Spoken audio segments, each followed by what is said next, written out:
لږ صبر. زما تر شا چې کوم تاسو په دغه رنګ کې د غرفو وینئ دې ته ورته تقریبا 80 دانې دوکانونه موږ د هېواد په مختلفو ولایتونو کې خپلو هېوادوالو ته جوړ کړي دي. همدارنګه پلس هاو یتیمان، همدارنګه 800 څخه زیاتې څاګانې، صحي اوبو څاګانې در یادوم. د افغانستان په مختلفو ولایتو کې 170 څخه زیات مساجد الحمدلله زموږ په لاسو جوړ سوي دي.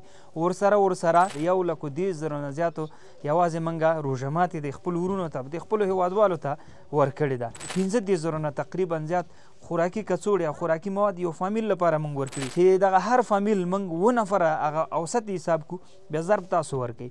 ورسره د هېواد په مختلفو ولایتو کې تقریبا 800 جریبه نه زیاته ځمکه، هغه ځمکه چې خړې دښتې وې الحمدلله قمر بنسټ د حکومت څخه په اجاره اخیستې دي، هغه دښتې و شنې دي.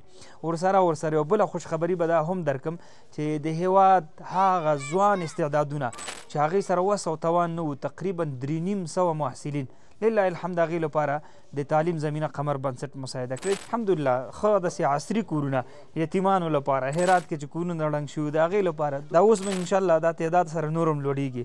ورسره 6 د سولرې داسې غټې پروژې چې هغلته په 100,000 کورنۍ اوسېدلې د صحي اوبو څاګانې ورته وې نه، هغلته تقریبا سا په 250 متره کې څا اوبه نه ورکول. هغې لپاره هم لله الحمد غټ د سولرو سیسټم جوړ کړی دی چې هغې کورونو ته برېښنا هم ورکوي، اوبه هر کور ته ورځي. ورسره 15,000 کسانو ته قرباني غوښه لله الحمد تر اوسه پورې موږ رسولې. نو الحمدلله دا هغه کارونه دي چې تر اوسه پورې موږ د هېواد لپاره کړي دي. دا په د ځان لپاره یو افتخار نه ګڼو بلکې دا یو وجیبه ګڼو او هغه وخت کې به دا موږ افتخار وګڼو چې تر څو پورې زموږ او ستاسو وطن په خپلو پښو ودرېږي. دا ریپورټ تاسو څه لپاره زه درکوم؟ دا دې په خاطر درکوم چې دا د قمر بنسټ خپله بودیجه نه ده بلکې هغه ستاسو پیسې دي چې راغلي دي او دغه کمه موده کې لله الحمد موږ دومره کارونه کړي دي. غواړو دغه تعداد نور هم زیات شي، 1300 تقریبا 3,600 ته ورسېږي، یا همدارنګه 210 دي هغه 420 ته ورسو. دا څه مې چې درته وویل دغه مقدار غواړو سوچنده کړو.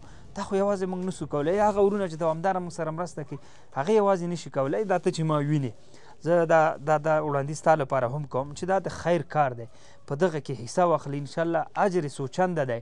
یو خو دا دی چې جاري صدقه ده، موږ تا به نه یو بلکې دغه کاته کې به زما او ستا دغه اعمال لسیږي. بیا دې هغه ارزش موږ ته هغه وخت کې معلومیږي چې کله زما او ستا عملنامه په لاس کې راکړي په هغه دنیا کې. نو انشاءالله دا ارزش بیا هلته معلوم شي. دا اوس بسم الله که دغه لینک ځان ثبت کا ستا په دې 10-15 یا دې په خاطر ډالر وم چې اکثر ورونه موږ سره مرسته کوونکي په نورو هېوادونو کې یا د هغې معادل افغانۍ یا نور بله کرنسي ځان ثبت کا همیش لپاره ستا د حساب نه میاشتې دغه حساب ته راځي. انشاءالله موږ به دلته دغسې کارونه کوو. نو که چېرته یو حدیث شاید تا ته هم یاد وي زه به یې درته ووایم چې رسول الله صلی فرمایي چې احب الاعمال الى الله ادومها وان قله، وی بهترین عمل د الله په نسبت باندې هغه دی چې هغه دوامداره وي، اگر که کم وي خو چې دوامدار وي. نو غواړم چې دغه وړاندیز تاسو ته وکړم او تر څو پورې تاسو هم په دغه سپیڅلي کاروان کې موږ سره یو ځای شئ او باذن الله د هېواد لپاره یو څه وکړو، په شریکه وکړو.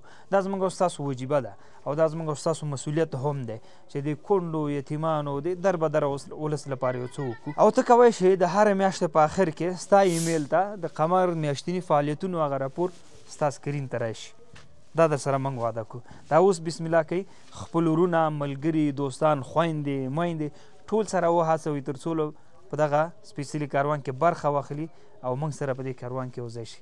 السلام علیکم ورحمت الله. وطن آباد غواړو تل یې زنده‌باد غواړو، ناپوهي دې ورکسي علم او سواد غواړو، ناپوهي دې ورکسي علم او سواد غواړو.